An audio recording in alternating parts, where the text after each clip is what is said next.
Hello friends, स्वागत है आप सभी का आपके अपने चैनल एग्जाम क्रैक पर में। तो फ्रेंड्स, इस वीडियो में हम लोग बात करेंगे क्वांटिटेटिव एप्टीट्यूड का कैलेंडर से जिस जिस टाइप का क्वेश्चन सेल में पूछा जाता है उस टाइप का क्वेश्चन हम लोग इस वीडियो में डाले हैं और इस वीडियो में हम लोग बात करेंगे। तो फ्रेंड्स, कैलेंडर से जो है स्टूडेंट लोगों का बहुत ज़्यादा डाउट रहता है, तो सब डाउट मैं इस वीडियो में क्लियर करने वाला हूँ। आप बस वीडियो को अंत तक देख लीजिए, आपका कैलेंडर से जो भी डाउट है पूरा क्लियर हो तो जाएगा एकदम पूरा 100%। और ऊपर से क्या होगा, कैलेंडर से जिस टाइप का क्वेश्चन पूछा जाता है सेल में या तो फिर कम्पिटिटिव एग्ज़ाम में, आप अगर बना नहीं पाते हैं कैलेंडर वाला जो मैथ है, इस वीडियो देखने के बाद मैं गारंटी लेता हूँ, 100% गारंटी मैं लेता हूँ, आपका कैलेंडर वाला मैथ एक भी नहीं छूटेगा। तो आप देखते रहिए पूरा वीडियो लास्ट तक। देखिए फ्रेंड्स, शुरू में हम बात करेंगे कॉन्सेप्ट का, क्योंकि concept is the key of success. तो कैलेंडर में क्या कॉन्सेप्ट है, देखिए। फर्स्ट चीज़ जो है लीप ईयर।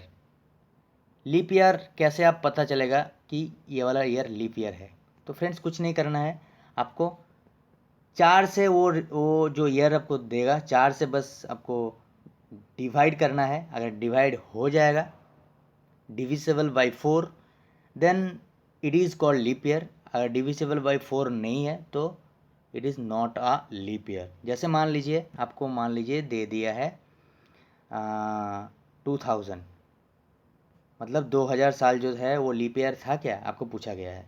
तो ये जो है अगर डिवाइड करेंगे तो डिविजिबल हो जाएगा। यहाँ पर कितना हो जाएगा, 500 हो जाएगा, मतलब 2000 साल जो है लीप ईयर है।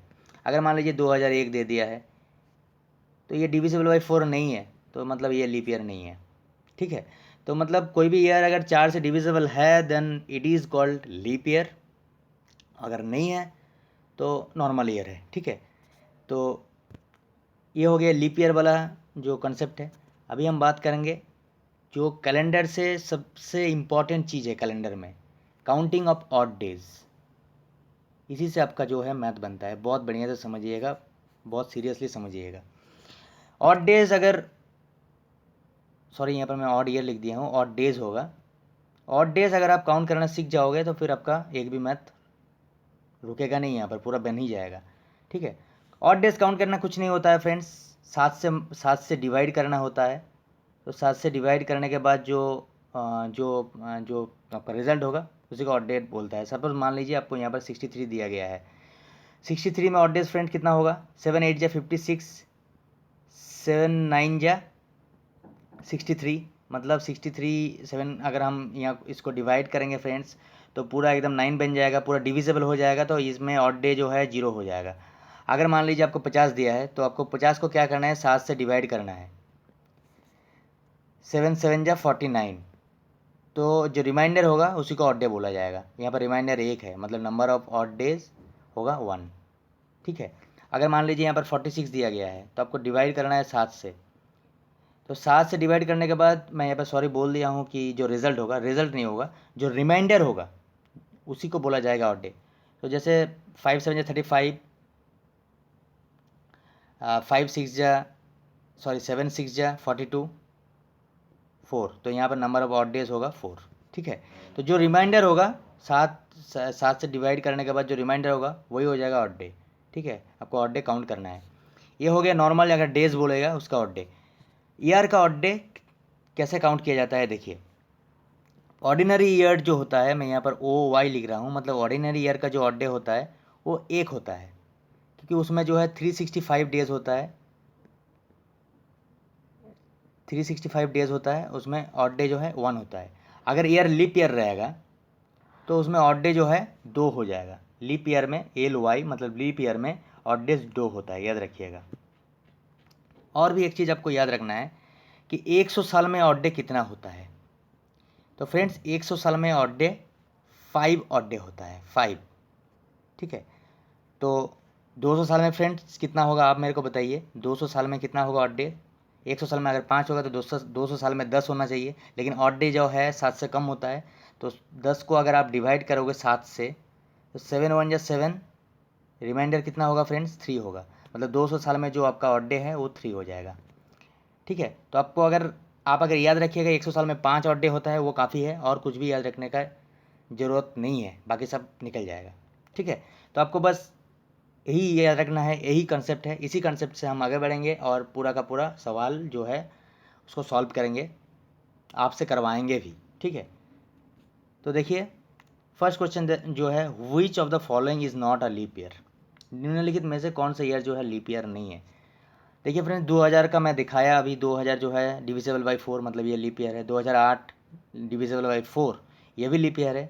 2012 इज़ ऑलवेज डिविजिबल बाई 4 मतलब ये भी लीप ईयर है। लेकिन 2009 इज़ नॉट डिविजिबल बाई 4 मतलब जो है कौन सा वाला लीप ईयर नहीं है, 2009। Option is the right answer, option C is the right answer.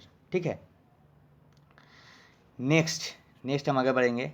मैं एकदम शुरू करूँगा ईजीएस्ट लेवल से, जो सबसे ईजी है उसी से चालू करूँगा, और थोड़ा थोड़ा धीरे धीरे हम उसका जो लेवल है उसको बढ़ाएंगे। ठीक है, क्या बोला गया है, देखिए friends, if today is a Friday what will be the day of the week, will it be 65 days from today. अगर आज जो है फ्राइडे है तो 65 डेज का बाद जो दिन आएगा वो कौन सा दिन होगा, यहाँ पर पूछा गया है।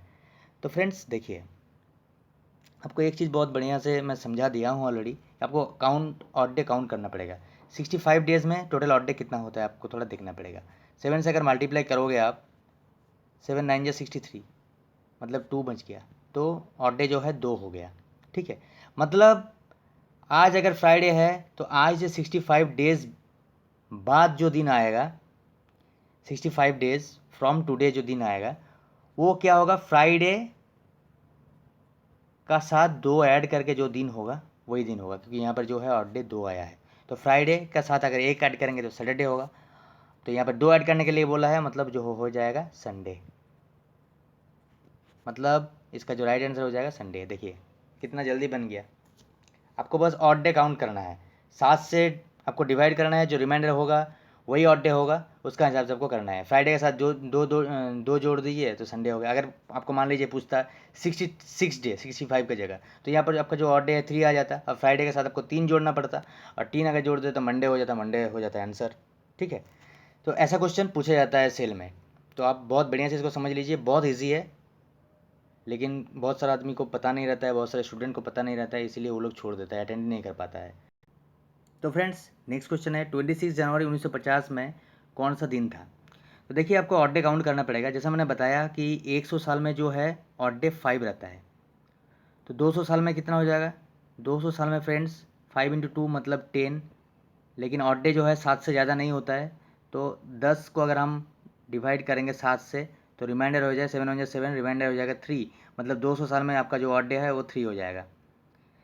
तो 400 साल में फ्रेंड कितना होगा, 400 साल लीप ईयर होता है, इसीलिए ऑड डे जो है 100 साल में अगर 5 होगा तो 400 साल में 5 इंटू 4 इक्वल्स टू 20, और एक लीप ईयर के लिए मतलब 21 ऑड डे हो जाएगा। 21 को अगर हम 21 ऑड डे तो होता नहीं है, 7 से ज़्यादा होता नहीं है, तो इसको आपको क्या करना पड़ेगा, 7 से डिवाइड करना पड़ेगा। तो 7 से अगर हम डिवाइड करेंगे जो रिमाइंडर रहेगा वही ऑड डे होगा, तो इसमें कोई भी रिमाइंडर नहीं रहेगा, मतलब 400 साल में आपका जो ऑड डे है वो 0 होगा।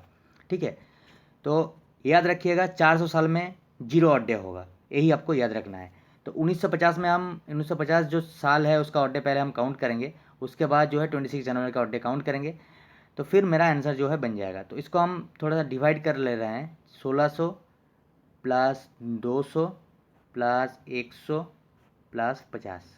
देखिए मैं 4 पार्ट में डिवाइड किया हूँ, 1600 200 1800 1800 100 1900 1950। ठीक है, तो 400 साल में कोई भी ऑड डे नहीं होता है, तो फिर 1600 साल में भी 0 ऑड डे होगा, तो 1600 साल प्रोवाइड 0 ऑड डे, प्लस 100 साल में मैंने फ्रेंड्स बताया कि 100 साल में 5 ऑड डे होता है, और 200 साल में 5 इंटू 2 मतलब 10 होना चाहिए, लेकिन ऑड डे जो है 7 से ज़्यादा नहीं होता है, तो 7 से अगर आप 10 को डिवाइड करोगे तो रिमाइंडर हो जाएगा 3, तो इसमें जो है 200 साल प्रोवाइड 3 ऑड डे।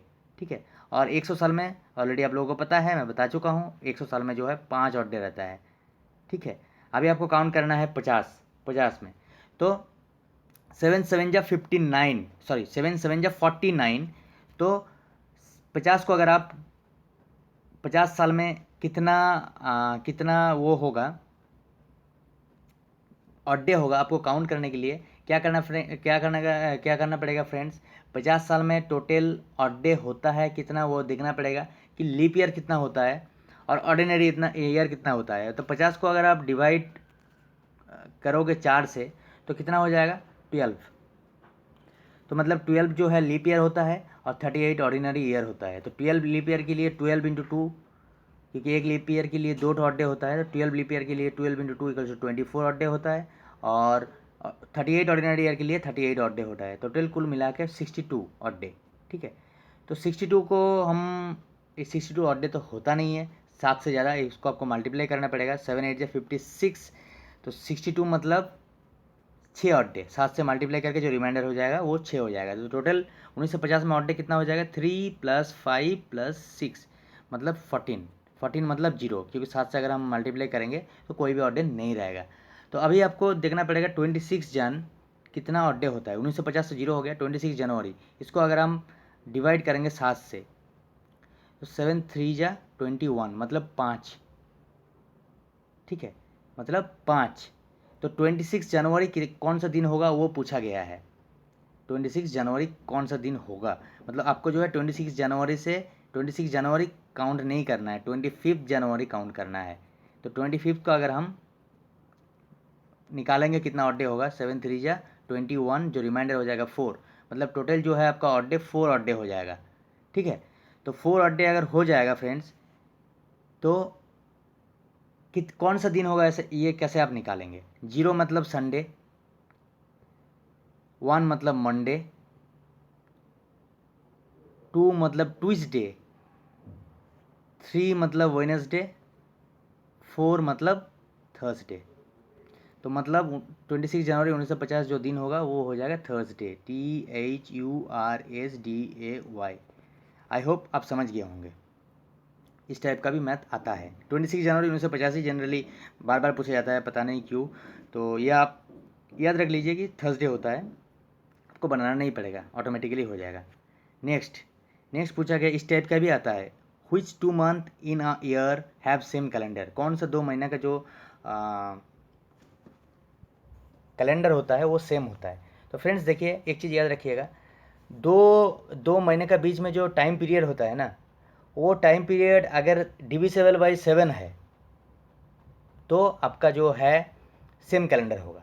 अगर मान लीजिए जनवरी और फरवरी बोला गया है, दोनों का बीच में जो टाइम पीरियड है, जितना दिन का टाइम पीरियड है, वो अगर डिविजिबल बाई 7 होगा तो इसका मतलब हो जाएगा कि जनवरी फरवरी का जो ये होता है, जनवरी फरवरी का जो कैलेंडर होता है वो सेम हो जाएगा। इसमें आपको देखना पड़ेगा कौन सा टाइम पीरियड, चारों ऑप्शन दिया है, तो कौन सा महीने का टाइम पीरियड जो है वो टाइम पीरियड सेम होता है, सॉरी डिविजिबल बाई 7 होता है। तो जैसे डिविजिबल बाई 7 हो जाएगा मतलब वो बन जाएगा आपका सेम कैलेंडर ईयर। पहले देखते हैं अक्टूबर दिसंबर, मतलब अक्टूबर दिसंबर यहाँ पर दिया गया है, तो आपको लेना है अक्टूबर से नवंबर तक। दिसंबर को आपको नहीं लेना है, क्योंकि जो है दिसंबर 1 तारीख से चालू हो जाता है, आपको पूरा महीना लेना है, तो आप पूरा महीना ले नहीं पाओगे। तो अक्टूबर और नवंबर लेना है, जो भी महीना देगा उसका आगे वाला महीना तक आपको लेना पड़ेगा। ठीक है, अक्टूबर में टोटल फ्रेंड्स कितना दिन होता है, 30 दिन होता है, और नवंबर में टोटल दिन कितना होता है, 31 डेज होता है। तो टोटल कुल मिला के जो हो जाएगा 61। Is it divisible by 7? No, ये 7 से डिविजिबल नहीं है, मतलब ये वाला फर्स्ट वाला ऑप्शन जो है नहीं होगा। सेकेंड वाला ऑप्शन देखिए, अप्रैल से नवंबर, तो अप्रैल से नवंबर यहाँ पर दिया गया है, मतलब आपको अक्टूबर तक लेना है, एक महीना पहले तक लेना है। ठीक है, तो देखिए अप्रैल में टोटल दिन कितना होता है, 30, मई में 31, जून में फिर से 30, जुलाई में 31, अगस्त में 31, सितंबर में 30 और अक्टूबर में 31। टोटल कितना हो गया फ्रेंड्स, 214। ये भी 7 से डिविजिबल नहीं है, मतलब ये वाला भी नहीं होगा। Option B is not correct. Option C देखना पड़ेगा, जून से जो है अक्टूबर तक। ठीक है, जून से आपको देखना पड़ेगा अक्टूबर तक कि कितना होता है। तो जून में टोटल फ्रेंड्स कितना दिन होता है, 30, जुलाई 31, अगस्त 31 और सितंबर 31। टोटल हो गया 122। ये भी 7 से डिविजिबल नहीं है, मतलब ये वाला भी नहीं हो जाएगा। ऑप्शन ए करेक्ट नहीं है, ऑप्शन बी भी करेक्ट नहीं है, ऑप्शन सी भी करेक्ट नहीं है। इसका मतलब क्या है फ्रेंड्स, ऑप्शन डी आपको करना नहीं पड़ेगा, ऑप्शन डी को आपको टिक मार देना है कि ऑप्शन डी होगा। लेकिन आपको डाउट क्लियर करने के लिए मैं बता देता हूँ कि ऑप्शन डी ऑप्शन डी जो है बन रहा है कि नहीं बन रहा है। देखिए ऑप्शन डी में क्या है, अप्रैल से लेकर के जुलाई तक है, मतलब आपको जून तक लेना है। अप्रैल महीने में कितना दिन होता है, 30 दिन होता है। अप्रैल, मई में कितना दिन होता है, 31 डेज होता है। और जून में कितना दिन होता है, 30 डेज होता है। टोटल कितना हो गया फ्रेंड्स, 91। 91 is divisible by 7। तो जो राइट आंसर हो जाएगा ऑप्शन डी हो जाएगा। आपको ऐसा करके करना है।